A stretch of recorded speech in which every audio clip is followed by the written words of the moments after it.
Նա պտտվեց դեպի ոստիկանները և ասաց. «Իմ արարքների համար ինձ պետք է սպանեն»։ Այսօր մենք խոսելու ենք, թե ինչպես իրադարձությունների մի շղթա կարող է ստեղծել ոչ թե պարզապես վատ մարդ, այլ մի այնքան սարսափելի մոլագար, որ դժվար է հավատալ, որ նա իրականում եղել է։ Ես կպատմեմ ոչ միայն այն մասին, թե ով էր Ջեֆրի Դամերը, այլ նաև ինչու է նրա պատմությունը մինչ այսօր առաջացնում վեճեր, շոկ ու հազարավոր հարցեր։ Որովհետև սա պարզապես մոլագարի պատմություն չէ։ Սա պատմություն է հասարակության կույր կետերի մասին, համակարգի ձախողումների մասին և այն մասին, թե ինչպես սովորական կյանքի կողքին տարիներով կարող է գոյություն ունենալ իսկական մղձավանջ։ Պաշտոնական տվյալներով առնվազն 17 զոհ, 13 տարի նա ազատության մեջ էր, իր ետևից թողնելով վախ ու ցավ։ Եվ մի պահ թվում էր վերջ, վերջապես կանգնեցրին։ Նա արդեն ոստիկանության ձեռքում էր, բայց այս պատմության մեջ կա մի մանրուք, որից մարմնովը ծարսուռ է անցնում։ Նրան արդեն մի անգամ կանգնեցրել էին, արդեն բռնել էին, արդեն կարող էին վերջակետ դնել և միևնույն է, բաց թողեցին։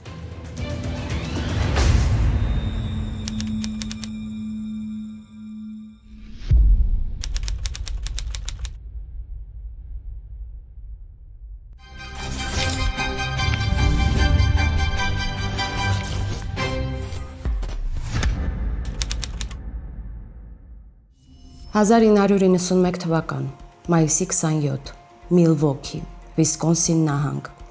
Սա հենց այն պահն է, երբ այս պատմությունը կարելի էր կանգնեցնել։ 911 ծառայություն զանգ է գալիս։ 25-րդ և Սթեյթ փողոցի անկյունում մարդիկ տեսել են մի դեռահասի, որը թվում է շտապօգնության կարիք ունի։ Մի քանի րոպե անց պարզ է նրա անունը՝ դա Կոներակ Սինթասոնֆոնն է։ Նա 14 տարեկան է։ Նա լիովին անօգնական վիճակում է և չի կարողանում բացատրել ինչ է տեղի ունեցել։ Տեղ է հասնում ոստիկանությունը, և այդ նույն պահին հայտնվում է Ջեֆրի Դամերը, չափահաս տղամարդ, վստահ ու հանգիստ։ Նա իրեն պահում է այնպես, կարծես ամեն ինչ իր վերահսկողության տակ է, և ոստիկաններին տալիս է մի շատ պարզ բացատրություն։ Սա իր 19-ամյա զուգընկերն է։ Պարզապես շատ է խմել, հիմա իրեն կտանի տուն։ Եվ անհավատալին այն է, որ այդ տարբերակը աշխատում է։ Ոստիկանությունը դեռահասին չի վերցնում պաշտպանության տակ ու իրավիճակը չի հասցնում տրամաբանական ստուգման։ Մինչդեռ հենց ստուգումը կարող էր փոխել ամեն ինչ, որովհետև այդ պահին Դամերն արդեն փորձաշրջանի մեջ էր։ 1988 թվականի դատական գործից հետո, որը կապված էր դեռահասի նկատմամբ սեռական ոտնձգության հետ։ Արդյունքում Կոներակին փաստացի վերադարձնում են այն տեղը, որտեղից նա փորձում էր փախչել։ Դամերի բնակարան, 924 Նորթ, 25-րդ փողոց, Միլվոքի։ Բայց կա մի շատ ավելի սարսափելի դետալ։ Կոներակը Սոմսակի կրտսեր եղբայրն էր, այն դեռահասի, որի հանդեպ սեռական ոտնձգության գործով Դամերը 1988-ին դատվել էր։ Եվս մի տարօրինակ մանրուք, որը ավելի է ընդգծում տեղի ունեցածի աբսուրդը։ Երբ բարեկային մեքենան հեռանում է, Գլենդա Քլիվլենդը, այն կինը, ում զարմուհիները տեսել էին և փորձել օգնել դեռահասին, նորից զանգում է ոստիկանություն, հասկանալու համար, թե ինչ է կատարվում։ Զանգի ընթացքում նա ուղիղ շեշտում է ամենակարևորը։ Մարդը, ում տարան դեպքի վայրից, երեխա էր, ոչ թե մեծահասակ, բայց այդ գիշեր դա արդեն ոչինչ չի փոխում։ Հենց նույն երեկո, ոստիկանության հեռանալուց հետո, Դամերը սպանում է Կոներակին։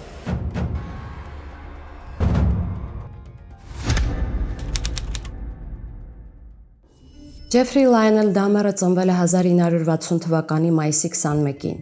Միլվոքիում, Վիսկոնսին նահանգում, Լայոնել և Ջոյս Դամերների ընտանիքում։ Արտաքուստ սովորական երեխա էր, առանց աչքի ընկնող տարօրինակ նշանների, բայց շատ վաղ նրա կենսագրության մեջ հայտնվում է մի դրվագ՝ կրկնակի ճողվածքի վիրահատություն։ Վիրահատությունից հետո Ջեֆրին, ըստ ընտանիքի և շրջապատի նկարագրությունների, նկատելիորեն ավելի փակ է դառնում, կարծես մարում է, հեռանում մարդկանցից, դառնում չշփվող։ Գրեթե զուգահեռ ընտանիքի ներսում էլ ամեն ինչ փոխվում է։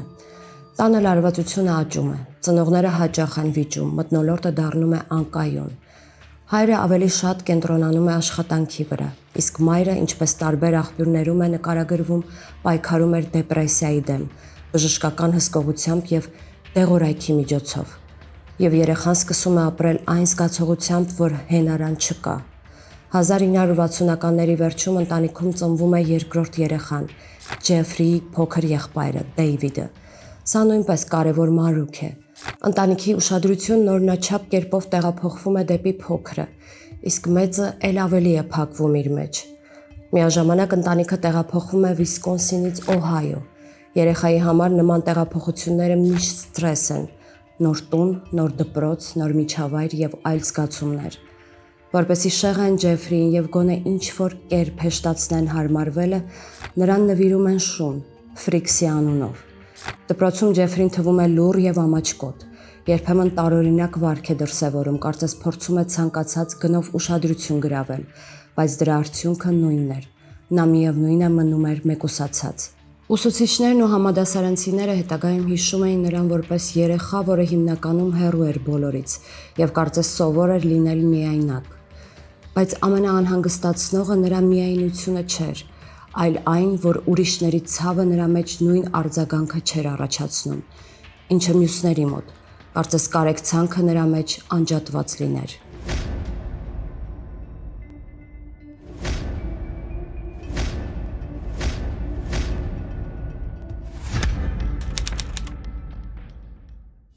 Ջեֆրիի մոտ շուտով ձևավորվում է նոր հետաքրքրություն։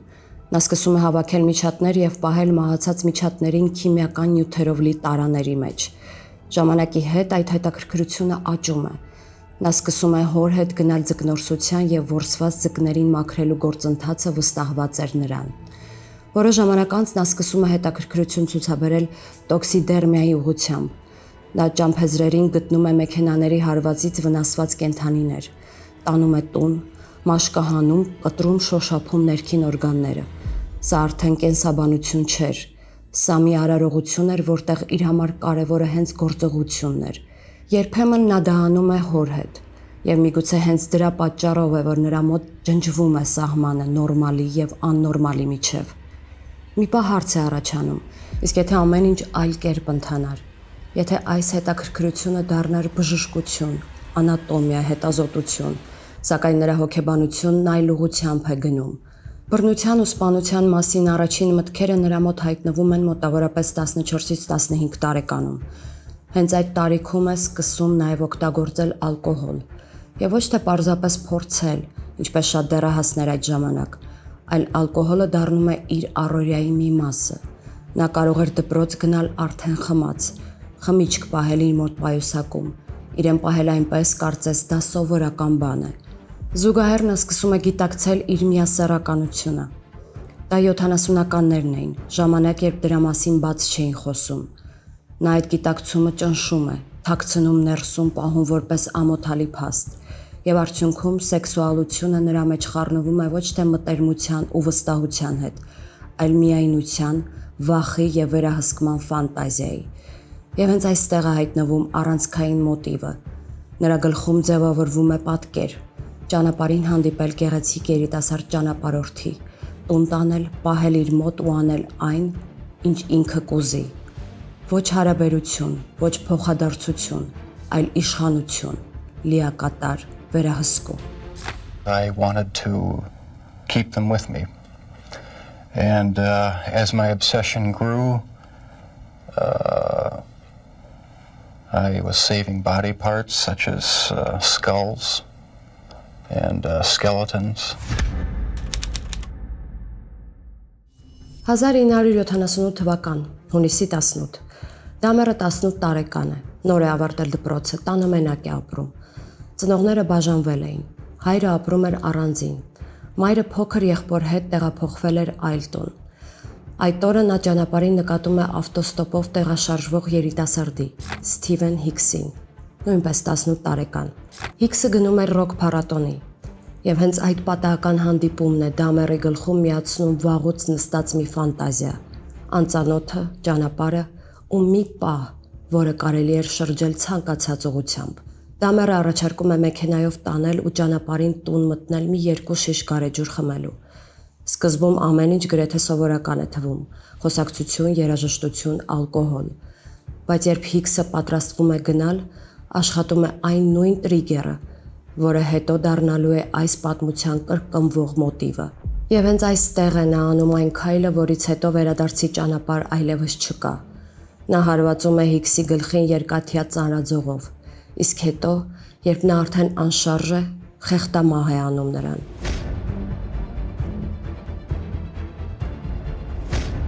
Այստեղ նա անցնում է սահմանը։ Առաջին անգամ ֆանտազիան դառնում է իրականություն։ Դրանից հետո Դամերը փորձում է թաքցնել հետքերը։ Սա կարևոր է ֆիքսել որպես փաստ։ Նա օգնություն չի կանչում, չի խոստովանում, չի կանգնում։ Նա ընտրում է մեկ այլ ճանապարհ։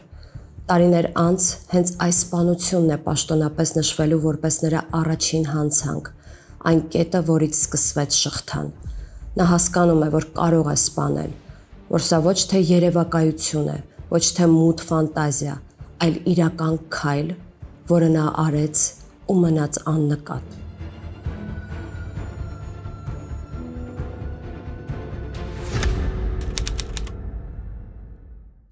1978-ի առաջին սպանությունից հետո Դամերը միանգամից չի դառնում մոլագար, ում մասին հետո թերթերում էին գրելու։ Ընդհակառակը, դրսից սկսվում է նորմալ ուղու փորձ։ Հայրը բառացիորեն նրան մղում է դեպի ուսումը։ Ջեֆրին ընդունվում է Ohio State University, բայց սովորում է ընդամենը 1 կիսամյակ եւ դուրս մնում։ Ալկոհոլը, հետաքրքրության բացակայությունը եւ անկարգապահ վարքը արագ իրենց գործն են անում։ Ուսումը դառնում է հերթական անհաջող փորձ ներսի դատարկությունը քողարկելու համար։ Հաջորդ քայլը բանակն է։ Այս անգամ հայրը նրան համոզում է ստորագրել եւ ծառայության անցնել ԱՄՆ բանակում։ Հետո հայտնվում է Արևմտյան Գերմանիայում գտնվող բազայում, որտեղ աշխատում է որպես սանիտար։ Դրսից ամեն ինչ գրեթե պատշաճ է թվում՝ համազգեստ, ռեժիմ, համակարգ, կանոններ, բայց ներսում քայքայումը շարունակվում է։ Ծառայակիցները սկսում են բողոքել նրա վարքից եւ սեռական ոտնձգություններից։ Ընդհանուր պատկերն էլի նույնն է։ Նա չի գիտակցում նորմալության սահմանները։ 1981 թվականին նրան հեռացնում են բանակից եւ ձևակերպման հիմքում կրկին նույնն է՝ ալկոհոլ եւ կարգապահական խնդիրներ։ Նա վերադառնում է ԱՄՆ, որը ժամանակ ապրում է հոր հետ, բայց սա տուն վերադառնալ չէր։ Սա հերթական կոնֆլիկտային շրջան էր, լարվածություն, փոխադարձ մեղադրանքներ եւ այն զգացումը, որ նա ոչ միտեղ չի գտնում իրեն։ Որոշ ժամանակ անց նա տեղափոխվում է տատիկի տուն, West Allis, Wisconsin, եւ հենց այստեղ սկսվում է նրա կենսագրության ամենախաբուսիկ շրջանը։ Խստություն տատիկի կողմից, վերահսկում, փորձ ապրել ինչպես բոլորը։ Նա փորձում է աննկատ լինել, աշխատանք գտնել, տատիկի հետ եկեղեցի գնալ, կարծես իր համար նորմալության ցուցափեղկ էր կառուցում, բայց ցուցափեղկը չի բուժում այն, ինչ ներսում է։ Ալկոհոլից կախվածությունը չի անհետանում, եւ ամենակարևորը, չեն անհետանում մոլուցքային ցանկությունները ու ֆանտազիաները։ Նա չի դառնում ավելի հանգիստ, նա դառնում է ավելի զգույշ, եւ որքան ուժեղ է նա փորձում սովորական Երևան, այնքան ավելի շատ է ներսում կուտակվում լարվածությունը։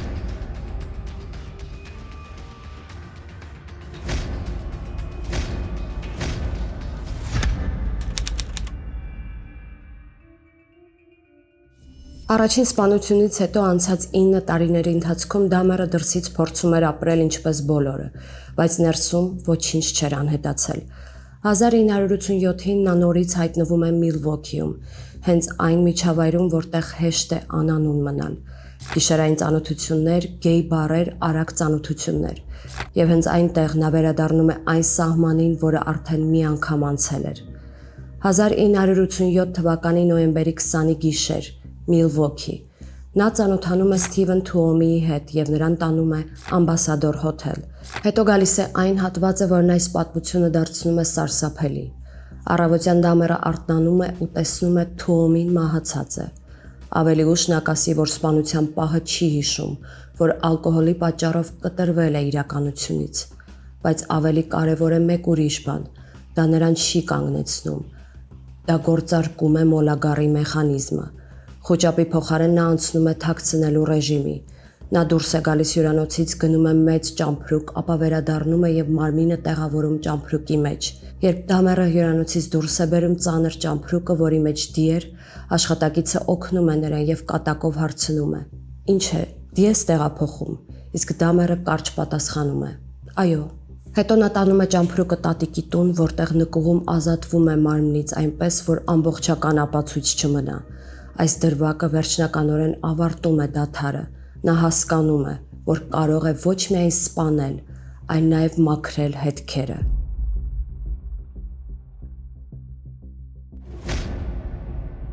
Սթիվեն Թուոմիի սպանությունից հետո Դամերը փաստացի տեղափոխեց իր մութ կյանքը տատիկի տան նկուղ։ Արդեն 1988-ի հունվարին նա սպանում է Ջեյմս Դոքսթեյթորին, իսկ մարտին Ռիչարդ Գերերոին։ Սկզբում ծանոթանում է երիտասարդների հետ, տանում է տատիկի տուն, քնեցնում ու խեղդում, հետո ազատվում մարմիններից։ 1988 թվականին նա բնակարան է վարձում Միլվոքիում եւ սկսում ավելի վստահ գործել։ Եվ հենց այստեղ է հայտնվում մի դրվագ, որը կարող էր այս պատմության վերջը դնել, սակայն տեղի ունենում հակառակը։ 1988 թվականի սեպտեմբերի 26-ին Դամերը փողոցում ծանոթանում է 13-ամյա Սոմսակ Սինթասոմֆոնի հետ։ Նա գումար է առաջարկում լուսանկարվելու համար։ Դամերը փորձում է անվտանգ երևալ, որպես մեծահասակ, ում կարելի է վստահել։ Հետո ամեն ինչ զարգանում է արդեն ծանոթ տրամաբանությամբ։ Մեկուսացնել քնաբեր նյութերի միջոցով եւ երեխային դարձնել լիովին անօգնական, բայց այս անգամ շղթան կոտրվում է։ Սոմսակին հաջողվում է դուրս պրծնել եւ հեռանալ, եւ սա հենց այն պահն է, որը պետք է հստակ ասվի։ Սա կոնկրետ դրվագ է երեխայի հետ, որը վերածվում է քրեական գործի։ Ընտանիքը դիմում է ոստիկանություն, Դամերին ձերբակալում են, գործը գնում է դատարան։ Այսինքն համակարգը ստանում է ոչ թե լուր, ոչ թե ինտուիցիա, այլ փաստաթուղթ, որտեղ սևով սպիտակի վրա գրված է. իրենց դիմաց չափահաս տղամարդ է, որը վտանգավոր է դեռահասների համար։ Երբ Դամերը գտնվում էր հետաքննության տակ եւ գործն արդեն անցնում էր դատարանով, համակարգը նրան ժամանակ տվեց եւ նա այդ ժամանակից օգտվեց իր տեսլականով։ 1989 թվականի մարտի 25-ին նա բարում ծանոթանում է Էնթոնի Սիրսի հետ եւ կատարում է հերթական սպանությունը։ Իսկ արդեն մայիսին ստանում է դատավճիռ, 12 ամիս ազատազրկում եւ փորձաշրջան, ազատ արձակվելուց հետո։ Սա ամբողջ պատմության համար կրիտիկական մանրուք է։ Նա առաջին անգամ դառնում է տեսանելի ոչ թե հարևանների աչքերում, այլ պետության համար։ Բայց նույնիսկ այստեղ պատմությունը չի փակվում։ Նա չի մնում բանտում 12 ամիս, դուրս է գալիս ավելի շուտ, 10 ամիս անց։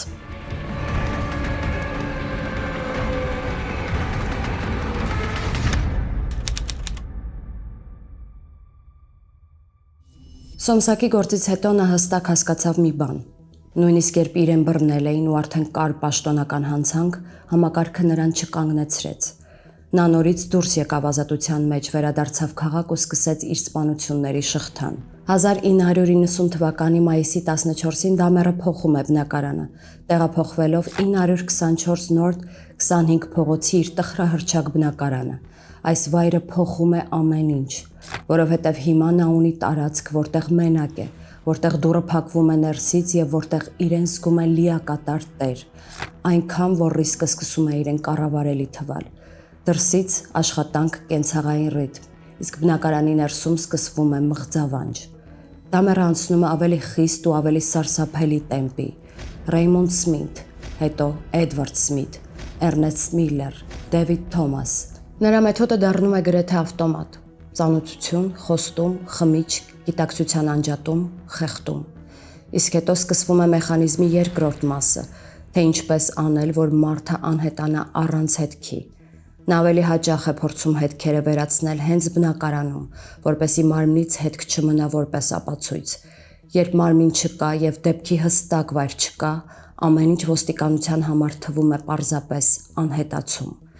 Միևնույն ժամանակ բնակարանից եկող հոտը սկսում է կասկածներ առաջացնել եւ հարևանները բողոքներ են ներկայացնում։ Նա այդ ամենին տալիս է կենցաղային բացատրություններ։ Սառնարանն է փչացել, խողովակն է պայթել, Կարծես ամեն անգամ ստուգում է սահմանը, որքան հեռու կարելի է գնալ, եթե խոսես հանգիստ ձայնով ու սովորական տեսք ունենաս։ 1991-ին սպանությունների շղթան շարունակվում է։ Կյորտիս Սթրոթեր, Էրոլ Լինսի, Թոնի Հյուզ, հետո Սոմսակի եղբայր Կոներակ Սինթասոմֆոնը։ Այն դեպքը, որին անդրադարձանք մեր պատմության սկզբում։ Եվ որքան շատ են սպանությունները, այնքան ավելի տեսանելի է մեկ ուրիշ էսկալացիա։ Նա սկսում է ֆիքսել կատարվածը։ Բնակարանում հայտնվում են պոլարոիդ լուսանկարներ, որոնք նա անում է ոչ թե հիշելու համար, այլ որպես վերահսկման մաս, որպես ապացույց, որ ամեն ինչ տեղի է ունեցել այնպես, ինչպես ինքն է ուզել։ Հետագայում քննությունը գտնելու է այդ նկարները եւ հենց դրանք կդառնան հիմնական կապող օղակը մարդու անհետացումից դեպի դեպքերի իրական ընթացք։ 1991-ի ամռան կեսերին նա արդեն գործում էր այնպես, կարծես համոզված էր, ոչ ոք ժամանակին չի մտնելու ներս։ Մեթ Թերներ, Ջերեմայա Վայնբերգեր, Օլիվեր Լեյսի, Ջոզեֆ Բրեյթհոֆթ։ Եվ հենց այդ պահին բնակարանը դադարում է լինել պարզապես հանցագործությունների վայր։ Այն դառնում է ապացույցների պահեստ։ Այն, ինչ նախկինում նա հասցնում էր մաքրել, հիմա սկսում է կուտակվել։ Եվ հենց սա է նրա համար ամենավտանգավորը, երբ հետքերը կուտակվում են, բավական է մեկ խափանում, մեկ փախած զոհ, որպեսզի դուռը վերջապես բացվի, ոչ թե նոր զոհի համար, այլ ոստիկանության։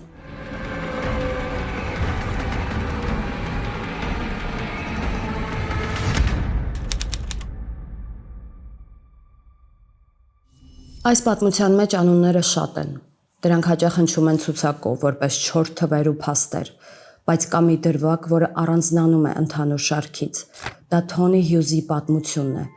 Դամերի գործի ամենատխուր պատմություններից մեկը։ Թոնի Հյուզը ծնվել էր 1959 թվականի օգոստոսի 26-ին։ Մանկության տարիներին նա կորցրել էր լսողությունը։ Թվում է նման հարվածը կարող էր կոտրել մարդուն, բայց Թոնիի մասին մարդիկ այլ կերպ էին խոսում։ Ընկերներն ու ընտանիքը հիշում էին նրան որպես բացառիկ ջերմ ու բարի տղայի։ Նա երազում էր մոդել դառնալ, ոչ թե անորոշ երազանք, այլ իրական նպատակ։ Նա հավատում էր իրեն եւ ցանկանում էր կառուցել մի կյանք, որտեղ սահմանափակում չէր լինի այն փաստը, որ նա չի լսում։ Նա Դամերին հանդիպում է Միլվոքի գեյ բարերից մեկում։ Նրանք շփվում էին այնպես, ինչպես կարող էր շփվել Թոնին, գրառումների միջոցով նոթատետրում։ Դամերը նրան առաջարկում է գնալ իր տուն, իբր ֆոտոսեսիայի համար։ Մարդու համար, ով երազում էր մոդելային կարիերայի մասին, դա հնչում էր որպես հնարավորություն, որպես բացվող դուռ։ Թոնին համաձայնվում է։ 1991 թվականի մայիսի 24-ը վերջին օրն է, երբ նրան կենդանի են տեսնում։ Հետո, ըստ գործի նյութերի, ամեն ինչ զարգանում է արդեն ծանոթ սխեմայով։ Խմիչք, որի մեջ խառնված է քնաբեր, ու այն պահը, երբ մարդը դադարում է վերահսկել իրականությունը։ Դամերի մոտ այս սցենարը արդեն մշակված էր, եւ հենց դրա մեջ է սառնությունը։ Նա չէր իմպրովիզացնում, նա կրկնում էր։ I became a compulsion and it switched from animals to humans. I still don't understand it. 1991 թվականի հուլիսի 22-ին Դամերը նորից սկսում է նույն կերպ։ Բարում ծանոթանում է իր հերթական զոհին, Թրեյվիս Էդվարդսին։ Խոսում է հանգիստ տոնով ու առաջարկում լուսանկարվել գումարի դիմաց։ Դրսից ոչինչ կասկածելի չի թվում, եւ հենց դրա պատճառով այս երեկոն պիտի դառնար հերթական զոհի ճակատագրական սխալը։ Սակայն պատմությունը ստանում է այլ ընթացք։ Նրանք գնում են Դամերի բնակարան։ Ճանապարհին Դամերը առաջարկում է մտնել խանութ։ Հետո Թրեյսին ներս է տանում շենքի ետևի մուտքով։ Պարզ բացատրությամբ, այսպես ավելի անվտանգ է։ Ներսում Թրեյսին անմիջապես զգում է առաջինը, ինչը հնարավոր չի անտեսել՝ ծանր հոտ։ Դամերը պատասխանում է կենցաղային տոնով։ Կոյուղին է փչացել։ Ու նույն պահին ամեն ինչ բերում է չեզոք դաշտ։ Ավելի լավ է, արի խմենք։ Առաջին րոպեներին նա պահում է նորմալության դիմակը, խոսում է հանգիստ, նույնիսկ ընկերական, կարծես այս բնակարանում տարօրինակ միակ բանը պարզապես հոտն է։ Թրեյսին սկսում է նյարդայնանալ, եւ Դամերը կարծես դա զգալով արագ առաջ է բերում իր խարիսխը, շեղում է խոսակցությունը կենցաղային մանրուքներով, ձկների ակվարիումով, կարծես փորձում է իրավիճակը վերադարձնել սովորական ընթացքի, բայց հետո սովորական աշխարհը անջատվում է մեկ շարժումով։ Թրեյսի ձեռքին փակվում են ձեռնաշղթաները եւ հայտնվում է դանակը, եւ ամեն ինչ մեկ վայրկյանում փոխվում է։ Սա այլևս երեկո չէր, սա թակարդ էր։ Դամերը ստիպում է Թրեյսին գնալ իր հետ ննջասենյակ։ Ննջասենյակում Թրեյսին տեսնում է դետալներ, որոնք չեն տեղավորվում սովորականի պատկերացումների մեջ։ Մեծ կապույտ տակառ, չհարդարված մահճակալ, տարօրինակ հետքեր։ Դամերը հեռուստացույցով միացնում է սարսափ ֆիլմ եւ տեսարանը դառնում է գրեթե անտանելի։ Էկրանին հորինված սարսափ, կողքին իրականը։ Մի պահ Դամերը ասում է մի նախադասություն, որից Թրեյսիի ներսում ամեն ինչ կտրվում է։ Նա ասում է, որ ուզում է ուտել նրա սիրտը։ Թրեյսին չի վիճում։ Նա սպասում է իր վայրկյանին։ Եվ երբ այդ վայրկյանը գալիս է, նա հարվածում է Դամերին ծաղկամանով, դուրս է պրծնում եւ ձեռնաշղթաներով վազում է փողոց։ Փողոց դուրս պրծնելուն պես նա տեսնում է ոստիկանության պարեկային մեքենա, վազում է դեպի մեքենան եւ ասում է, որ իրեն փորձում են սպանել։ Այդ պահին Թրեյսին անում է գլխավորը, իր փախուստը դարձնում է մի կետ, որտեղից հետո համակարգը պարտավոր է շարժվել առաջ։ Ոստիկանները մտնում են բնակարան եւ այստեղ տեղի է ունենում կարևոր շրջադարձը։ Ոստիկանները որոշում են ոչ թե կոծկել իրավիճակը, այլ գնալ մինչև վերջ։ Շատ արագ նրանք գտնում են պոլարոիդ լուսանկարներ, որոնք այլևս տեղ չեն թողնում երևակայության համար։ Դրանց վրա ֆիքսված են դիակներ ու գործողություններ, որոնք կատարվել են հենց այստեղ։ Սա արդեն վարկած չէր, սա փաստաթուղթ էր։ Երբեմն մեկ լուսանկար ավելի բարձր է խոսում, քան տարիների բողոքներն ու կասկածները։ Այստեղ պատմությունը անցնում է եւս մի սարսափելի սահման։ Հարցաքննությունների ընթացքում Դամերը խոստովանում է կանիբալիզմի դրվագների մասին, պատմում, որ որոշ զոհերի մարմնի մասերից պատրաստել է տարբեր կերակուրներ եւ կերել դրանք։ Կավարկած, որ նա նույնիսկ հարևաններին է հյուրասիրել մարդկային միս, սակայն այդ փաստերը ապացուցված չեն։ Եվ սա կարևոր է ոչ միայն որպես խոստովանություն, այլ որպես տրամաբանություն։ Նա ուզում էր, որ իր վերահսկումը չավարտվի միայն սպանությամբ։ Բնակարանում հայտնաբերված օրգաններն ու հյուսվածքները միանգամից ցույց տվեցին։ Սա պարզապես մոլագարի մութ ֆանտազիաներ չէին։ Սա իրականություն էր, որի հետքերը նա ոչ թե թաքցրել է, այլ պահել էր իր իսկ տարածքում, իր կողքին, իր վերահսկողության տակ։ Եվ հենց այս փաստն է պատճառը, որ Դամերին հաճախ անվանում են Միլվոքյան մարդակեր։ Հետո գալիս է այն պահը, երբ բառերը գրեթե չեն բավականացնում։ Բացվում է սառնարանը, եւ ներսում հայտնաբերվում է մի ապացույց, որը այլևս չի տեղավորվում որևէ կենցաղային բացատրության մեջ։ Կտրված մարդկային գլուխ։ Այդ պահից բնակարանը այլևս չէր կարող ընկալվել որպես տեղ, որտեղ ինչ-որ բան է պատահել։ Այն դառնում է տեղ, որտեղ դա արվել է շարունակաբար, համակարգված, նորից ու նորից։ Խուզարկությունը բացում է մասշտաբը, շերտ առ շերտ։ Ոստիկանությունը ֆիքսում է 4 գլուխ եւ 7 գանք, դրանց մի մասը գունազրկված էին։ Սառնարանում եւ սառցարանում գտնում են փաթեթներ մարդկային օրգաններով ու հյուսվածքներով, այդ թվում 2 մարդկային սիրտ։ Եվ վերջին շերտը, այն ինչը կոտրում է ցանկացած պատրանք։ Բնակարանում գտնում են 2 կմախք, կտրված ձեռքեր եւ 57 գալոնանոց տակառ, 3 մարդկային մարմիններով, որոնք լուծվում էին թթվային լուծույթի մեջ։ Ընդհանուր առմամբ առգրավում է 74 պոլարոիդ լուսանկար, որոնք ֆիքսել էին անդամահատումները։ Սա վարկենական պորտկում չէր, սա գործընթաց էր վերածված սովորույթի, եւ հենց սովորույթն է, որ պատմությունը դարձնում է հրեշավոր։ 1991 թվականի հուլիսի 22-ը դարձավ վերջին օր, ոչ թե համակարգի իդեալական աշխատանքի պատճառով, այլ որովհետև մեկ մարդ կարողացավ փախչել եւ ոստիկանությանը բերել այն դռան մոտ, որի ետևում մղձավանջ էր։ Համացանցում կա Թրեյսի Էդվարդսի հարցազրույցներ, ու երբ լսում ես նրան, դա չի ընկալվում որպես գեղեցիկ փրկության պատմություն։ Այնտեղ հաղթանակի զգացում չկա, այնտեղ կա վախ ու ցավ, մարդու վախ ու ցավ, ով հասկանում է, թե որքան մոտ էր դառնալու հերթական անուն Դամերի ցուցակում։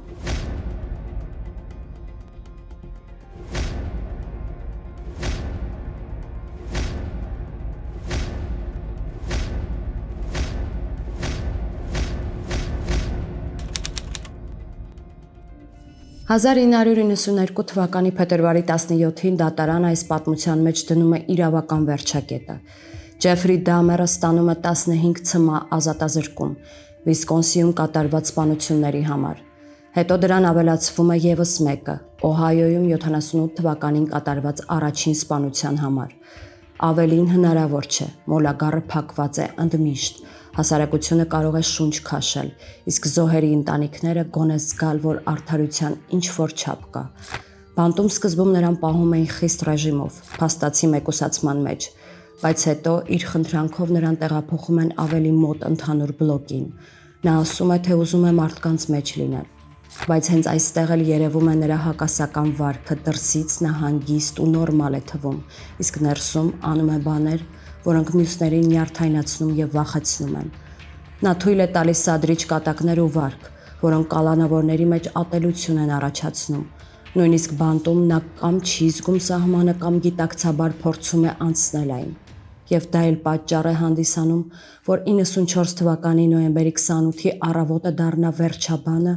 որը ոչ ոք պաշտոնապես չէր պլանավորել։ Դամերին երկու այլ կալանավորների հետ ուղարկում են սպորտային դահլիճի տարածքը մաքրելու։ Հենց այնտեղ նրա վրա հարձակվում է Քրիստոֆեր Սկարվերը, կալանավոր, որը հետո կասի, որ ատում էր Դամերին իր հանցագործությունների համար եւ կարծում էր նա իրավունք չունի նույն օդը շնչելու մյուսների հետ։ Սկարվերը մի քանի անգամ նրան հարվածում է մետաղական ձողով եւ Դամերը շուտով մահանում է ստացած վնասվածքներից։ Այդ նույն դրվագում մահացու վնասվածքները ստանում նաև մեկ այլ կալանավոր՝ Ջեսի Անդերսոնը։ Այս պատմությունը չավարտվեց դատարանի դահլիճում, այն ավարտվեց բանտի պատերի ներքո, արագ ու առանց գեղեցիկ շրջադարձերի։ Դրանից հետո բանտի ղեկավարության ուղղվեց քննադատության ալիք, ինչպես 3 կալանավոր հայտնվեցին իրավիճակում, որտեղ բավարար վերահսկողություն չկար, ինչու նրանց թողեցին առանց պատշաճ պահպանության։ Դա պատահական անփույթություն էր, թե նորից այն նույն մոտիվը, որը ուղեկցում էր այս պատմությանը ի սկզբանե՝ աչք փակելը։ Բոլորին բավարարող պատասխան այդպես էլ չի ձևավորվում, եւ դա միայն ուժեղացնում է զգացողությունը, որ նույնիսկ Դամերի վերջը կապված էր մի համակարգի հետ, որը մինչև վերջ չի կարողանում վտանգը վերահսկել։ Հասարակության արձագանքը միանշանակ չէր։ Շատ զոհերի հարազատներ զգում էին թեթևացում։ Նրանց համար դա ոչ թե մարդասպանի մահն է, այլ մղձավանջի ավարտ, որը ձգվում էր տարիներով։ Բայց կային նաև նրանք, ովքեր համոզված են, որ նա պիտի ապրեր պատիժը կրելու համար, ամեն օր հիշեր ու գիտակցեր, թե ինչ է արել։ Եվ հենց այստեղ սկսվում է այս պատմության նոր ամենատհաճ շերտը՝ կուլտը եւ ռոմանտիզացումը։ Դամերը մահանում է, բայց նրա կերպարը չի անհետանում, այն տեղափոխվում է զանգվածային մշակույթ, ֆիլմեր, վավերագրություններ, սերիալներ, քննարկումներ։ Եվ շատ հաճախ ֆոկուսը շեղվում է ոչ թե զոհերի վրա, ոչ թե ճակատագրերի վրա, այլ մոլագառի կերպարի։ Բանտում նրան նամակներ էին գալիս երկրպագուներից, ոմանք գումար էին ուղարկում, ոմանք հիացմունքի խոսքեր հայտնում։ Սա աբսուրդ է թվում, բայց սա իրականությունն է։ 2022 թվականին դուրս է գալիս Netflix-ի սերիալը Monster: The Jeffrey Dahmer Story եւ ալիքը նորից բարձրանում է, արդեն գլոբալ հայպի մակարդակով։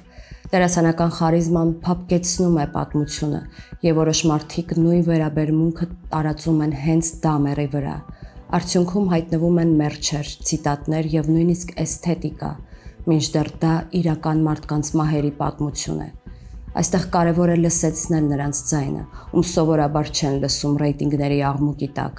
Շիրլի Հյուզը, Թոնի Հյուզի մայրը, բացահայտ քննադատել է այս էկրանավորումները, խոսելով ցավի մասին եւ այն մասին, թե որքան ծանր է ընտանիքի ողբերգությունը նորից տեսնել հանրային դաշտում։ Եվ սա է հիմնական դիլեման։ Սա փորձ է պատմել ճշմարտությունը եւ ցույց տալ զոհերին որպես մարդիկ, թե ուրիշների ողբերգության շահագործում։ Եվ հավանաբար հենց սա է Ջեֆրի Դամերի պատմության վերջնական կետը։ Ոչ թե այն, որ նա մահացավ, այլ այն, որ նույնիսկ մահից հետո նա շարունակում է մեզ ստուգել մարդասիրության մեջ։